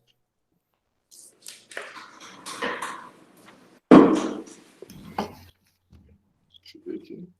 Oi, vocês me ouvem? Estão me ouvindo bem?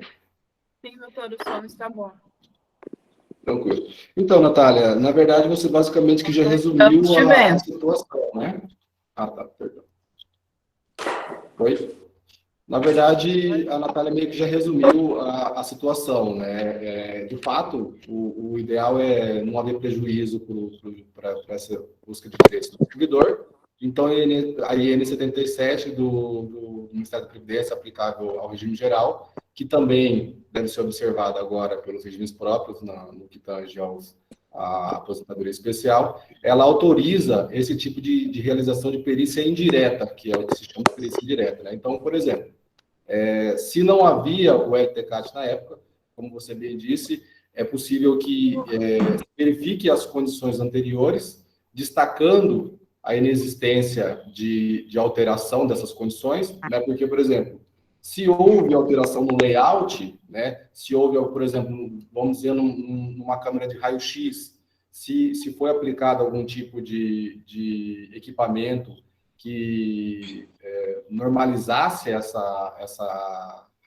os agentes nocivos, né? Então, de lá para cá, não pode ser considerado a mesma situação, né? Então, por isso que o ente ou a pessoa que for emitir o LTCAT tem que deixar isso bem claro, que não houve alteração das condições anteriores. Teria que, por exemplo, se você vai pegar do ano 2000, fazer um LTCAT extemporâneo, né, com relação a um período do ano 2000, teria que ser as mesmas condições atuais. Se houve qualquer tipo de alteração, não é possível fazer essa utilização das informações anteriores, né? Aquela situação que veio também do Previna, que a Adriana colocou, também é possível fazer de modo excepcional também. O certo é fazer o ETCAT contemporâneo à época das atividades, mas também é possível, a própria IN também autoriza a realização pelo próprio servidor, só que aí esse laudo confeccionado a pedido do servidor, ele fica vinculado digamos assim, a homologação ou a participação do ente, né?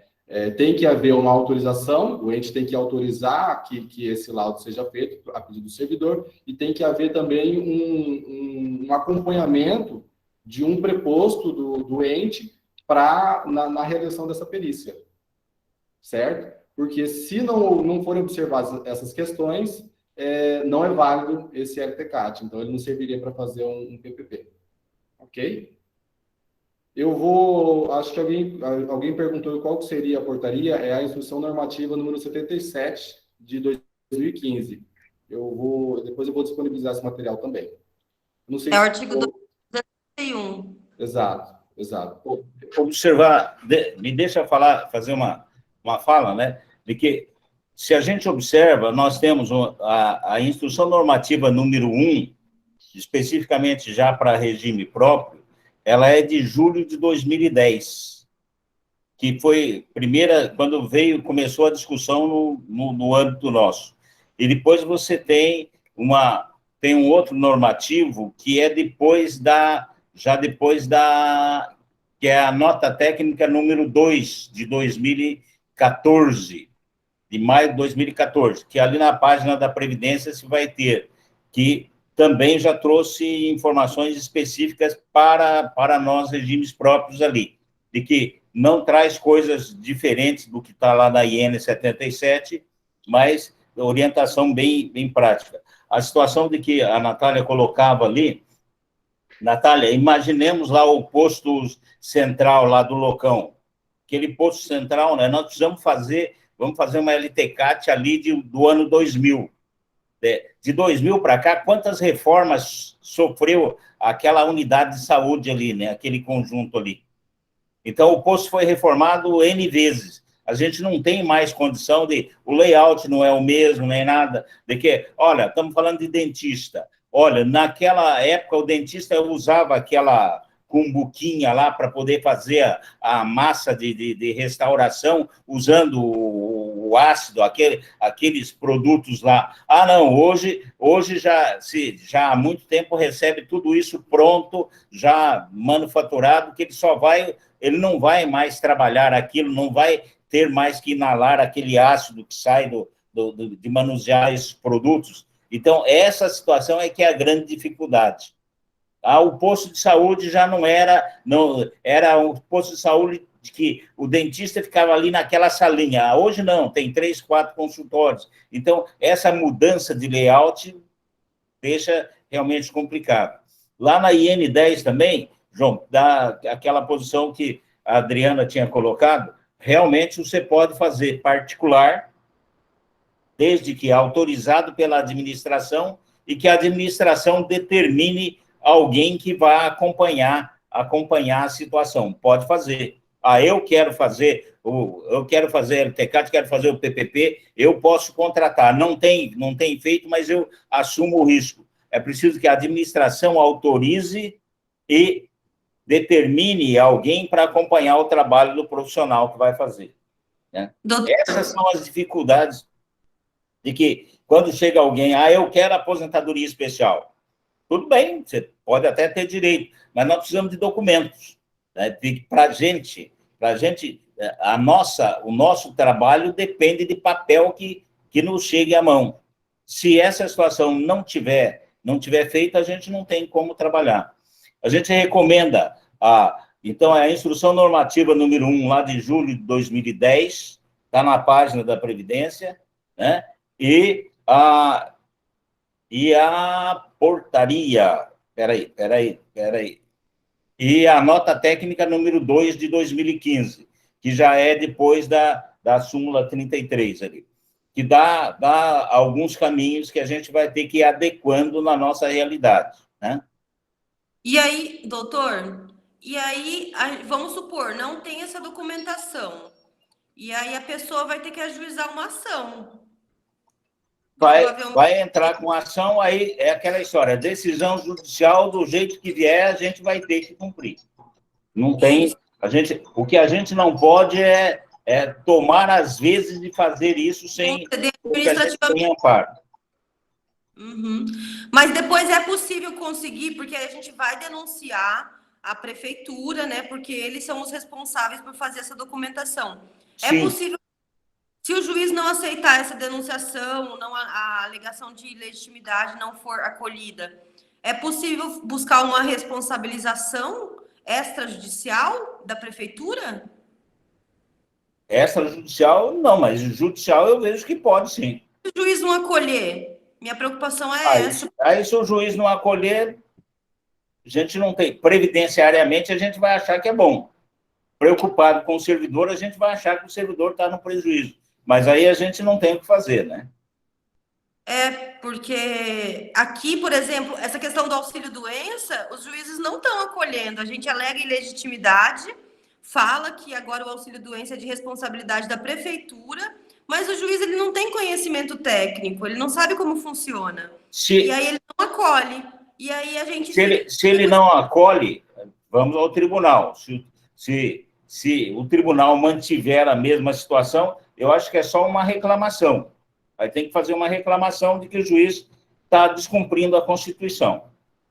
Eu acho que tem aquela figura da reclamação que se faz ao tribunal.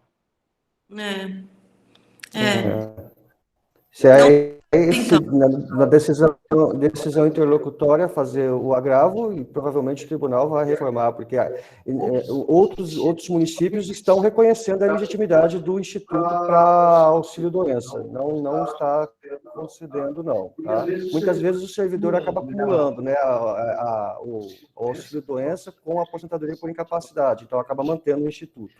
Só reforçando a situação da possibilidade de se fazer, o que eu tinha colocado é aquela situação que o servidor faz de forma individual. Ele traz isso de forma individual, tá? Isso não é possível reconhecer. Esse servidor, ele é dentista antes e veio para a prefeitura como dentista, servidor. Aí ele faz um reconhecimento de forma unilateral na época que ele trabalhava lá no consultório dele, para que seja aqui colocado como especial. Não é possível, tá bom? Então, vamos dar continuidade. A questão da aposentadoria portador de deficiência. Então, eu vou utilizar para a remessa das peças obrigatórias a aposentadoria especial, tá? Isso o tribunal também já tem falado que se pode fazer. Então, o ato de concessão de pessoal, aposentadoria voluntária por tempo especial, muitas vezes acaba utilizando a aposentadoria voluntária por tempo especial, aposentadoria especial, portador de deficiência, tá? Então, da manifestação da divisão de fiscalização de ato pessoal. Durante a instrução processual, após proceder ao exame dos documentos que integram o feito, basicamente. Muitas vezes tem colocado isso, né? Basicamente, aí vem declaração de acúmulo ou não acúmulo, laudo médico, ficha funcional, certidão de tempo de contribuição, parecer jurídico, né? Apostila de proventos e também e publicação do ato de concessão. Então, tem feito essa análise e tem concedido o registro do benefício, tá? Tânia, sim, os slides serão disponibilizados. Vamos continuar, então. Peças obrigatórias, aposentadoria especial, que nesse caso eu estou falando de portador de deficiência, substituir por justificativa do jurisdicionado, porque quando vai se utilizar lá para a remessa das peças obrigatórias a aposentadoria especial para o portador de deficiência, nós temos peças obrigatórias a serem encaminhadas dentro do item 5 e 6. Nós temos aí o formulário, ou o PPP, e o LTCAT. Quando eu vou encaminhar a aposentadoria especial portador de deficiência, eu apresento ali uma justificativa. Olha, não estou juntando esse documento, pois se trata da modalidade de aposentadoria especial portador de deficiência, na qual não se exige a documentação. Entendeu? Aí eu tenho que justificar, porque ali é um campo obrigatório e eu preciso colocar o documento. Não tem um documento porque não se aplica para a modalidade de aposentadoria. Então, eu apresento uma justificação para o documento que está ali, tá, ok? Sendo obrigado a se fazer. Ficou bem pequenininho aqui, mas eu estou falando da refixação de proventos. No item 2 aqui fala requerimento do interessado. quando vai fazer a refixação de proventos, muitas vezes porque não foi observado de uma forma correta a remuneração do cargo, ou deixou de colocar ali parcelas, né, na qual o servidor fazia jus, e é claro que isso tem que vir, o ato tem que partir lá do ente municipal. Muitas vezes, como se verifica, vai se encaminhar o pedido e depois verifica, olha, não foi concedido aqui um direito que o servidor fazia jus.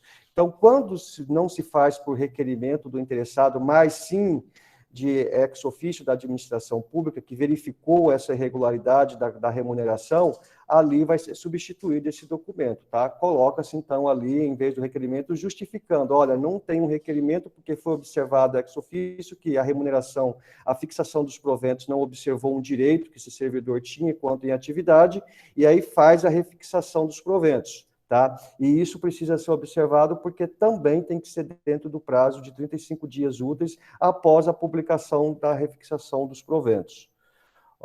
Ok? Bom, pensão por morte. Lá tem, né, dentro da remessa das peças obrigatórias, toda a documentação que se exige da pensão por morte para encaminhamento. Então, nós temos aí ofício de encaminhamento, requerimento do interessado, cadastro, né, o CPF, certidão de casamento ou equivalente, certidão de nascimento dos dependentes, prova de inscrição, outros documentos que são elencados, né? Dentro desses documentos elencados, o que é que a gente não... Pois não, Leandro? Pois não.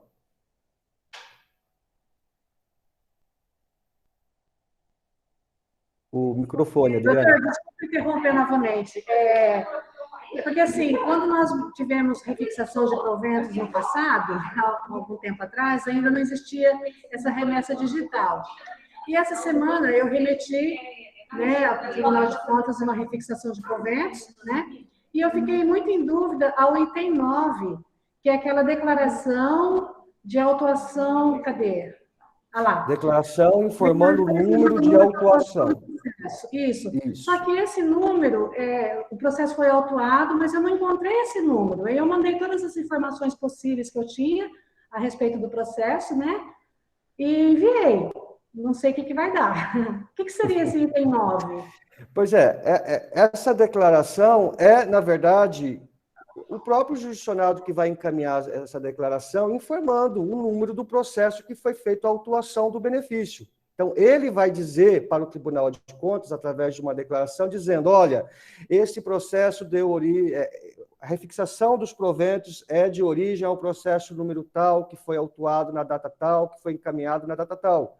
Então, na verdade, vai se fazer essa declaração informando essa situação para o Tribunal de Contas, ok? Pelo jeito, foi isso mesmo que... Tá, jóia? Então, vamos falar um pouquinho da pensão por morte. Então, das peças obrigatórias da pensão por morte, dentro desses que estão ali elencadas da Resolução 88, a gente vê que o que não tem, né? Isso, claro, provavelmente vai ser atualizado pelo Tribunal de Contas. Então, tem uma ausência de um documento que hoje é obrigatório, porque eu vou observar a emenda constitucional 103. Então, que é aquela declaração de acúmulo ou não acumulação de pensão aposentadoria. Porque a gente sabe que no artigo 24 da emenda 103 diz que é vedada a acumulação dos benefícios, né, de mais de uma pensão por morte, por cônjuge ou companheiro, dando a ele a opção do mais vantajoso. Então, quando vai se fazer a pensão por morte, eu vou exigir do dependente essa declaração. E esse documento não está ali elencado das peças obrigatórias, mas eu tenho que observar essa exigência dessa declaração por causa da emenda 103. Então, provavelmente, mesmo não estando na relação de peças obrigatórias do Tribunal de Contas, essa documentação tem que ser encaminhada, que pode ser que futuramente vai ser exigido e vai ser apontado como irregular. Ou até mais, pode ser recusado essa remessa. E aí é aquela situação, recusou, aí vai encaminhar novamente, porque eu vou suprir essa irregularidade, anexando essa declaração de acúmulo e vou remeter novamente essa documentação. Fazer a remessa novamente. E aí vai ser considerado como intempestivo, que é assim que o tribunal tem se posicionado, tá? Então, quando vai se fazer a pensão por morte, esta declaração é peça obrigatória, porque eu estou aqui observando, na verdade, a determinação da emenda constitucional 103, tá? Ela precisa ser anexada. A pergunta se precisa ser anexada nas aposentadorias também. Lá nas aposentadorias exige esse documento da declaração de acúmulo ou não acúmulo, tá? Então, lá já é exigida essa declaração. Aqui, para a pensão por morte, exige-se essa declaração, porque antes não era. E tanto é que na relação da pensão por morte não tem dentro dos itens, esse documento de exigência, tá?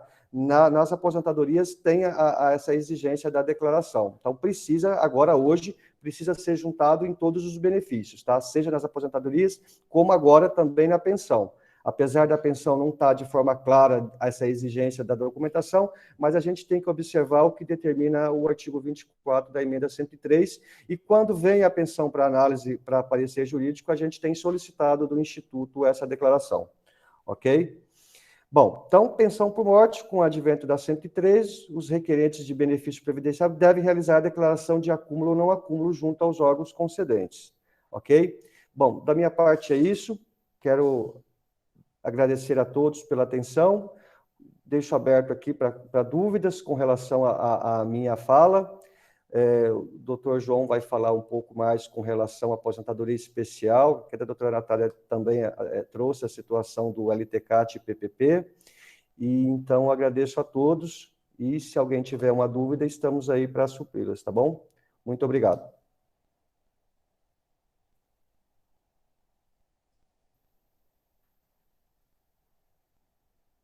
Obrigada, doutor Alberto, pela sua participação, foi de muito proveito aqui para todos nós. Enquanto a gente aguarda o doutor João, houve aqui também uma questão se a certidão de nascimento é exigida também para cônjuge ou companheira. A certidão de nascimento, ela é o nosso primeiro registro. Se eu ainda sou solteiro, eu devo apresentar este documento. O próximo, se eu já me casei, tenho esse documento, então eu apresento o certidão de casamento. Mas aqui diz companheiro, então, se ele é companheiro, ele teve de repente teve uma outra família, ou se casou, né, e divorciou, então esse seria o documento. Então, eu não vejo, né, a necessidade de ir atrás de uma certidão de nascimento depois dos fatos ocorridos na vida da pessoa em relação a estar casado ou solteiro.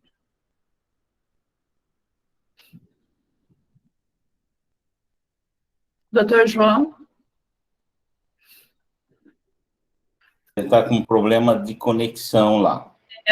Nós tivemos lá um problema de energia. Então, antes tinha caído, agora vamos ver se retorna. Então, doutora, era até isso uma questão que a gente estava verificando aqui internamente. A gente está com esse problema de oscilação aqui da internet, né? Até tivemos uma queda.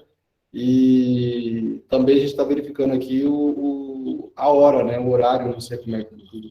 A gente já chegou às 10 e geralmente a gente tem a programação para mais ou menos 1h30 de apresentação. Talvez fique um pouco extenso, mas aí fica a critério de todos. Critério da equipe. Né? A colocação do Dr. João, né, procede de que, então, que é uma apresentação de mais de 1 hora, né, então acabaria ficando tarde. Nosso propósito de, no máximo, trabalhar isso até 10 horas, e para fazer corrido, acho que não vale a pena. Vamos aproveitar bem o tempo. A nossa próxima atividade seria para dia 14, nós mantemos a terça-feira, essa semana foi excepcional. Então, para dia 14. Então, a fala do Dr. João ficaria para dia 14 daí, certo?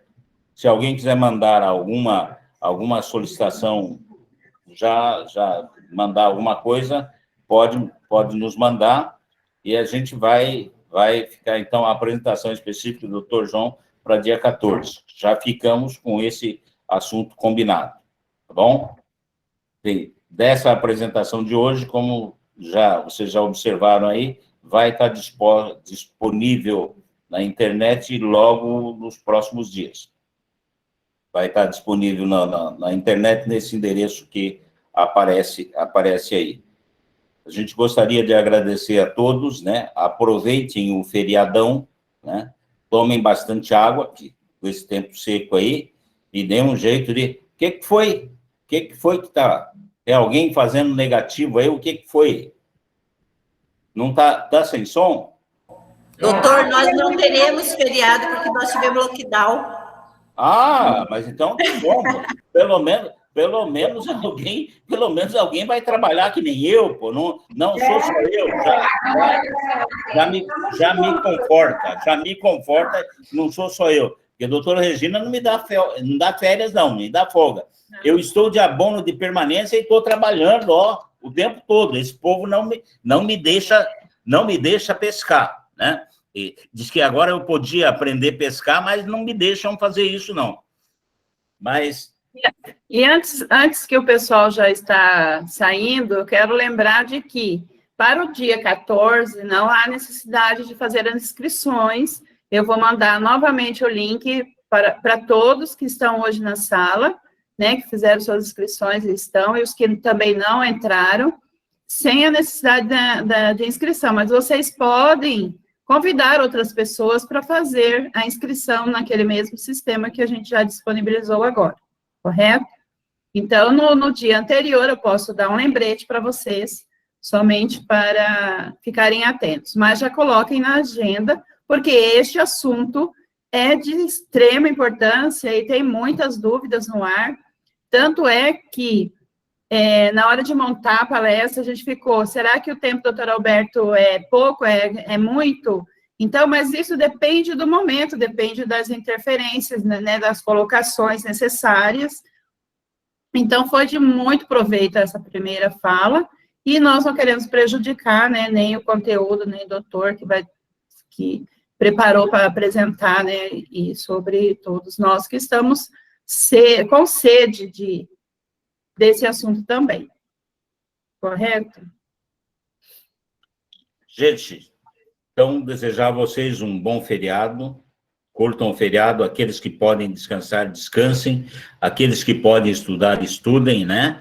E vamos continuar. Então, dia 14 a gente se encontra, dia 10, que é daqui a uma semana, a gente vai estar falando de compensação, deixando vocês conversarem. A gente vai estar, na verdade, colocando o link à disposição para que vocês possam trocar ideias das dificuldades. Tem gente que já se resolveu, tem gente que ainda